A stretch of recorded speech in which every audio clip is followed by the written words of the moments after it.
হচ্ছে হ্যাঁ আরে আমি দা টাকা তোর টাকা ও দা আরে আমি তুই পড়া খুশি কি ও লাগিছে তোর বলা আল্লাহ ইচ্ছা বলেছিল চা ধর কইবা বলে যাও যাও না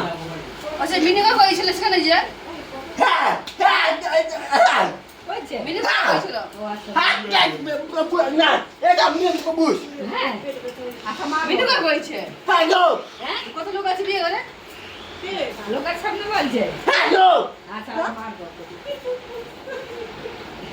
হ্যাঁ আমি এই যে দাদা কবুল হ্যাঁ দাদা বুঝে এই যে নো হ্যালো মান সম্মান নাই ওটা বিয়ে করতে আল্লাহ গেছে রবিনে চা ধর করছে হ্যালো ওইসে কার ঘরে মেয়ে ছেলেকে ভালোবাসছিল কইছো ওই তো ওই কাজে দেখা করতে গেল মা তোর মতন আমি ঘুমের বাড়ি খেয়ে হসপিটাল যাই না ওকে সে বদা কামে কইলা বদা উপরে থেকে গেল বদা আবার ছুটি নিয়ে চল যা নাই চল যা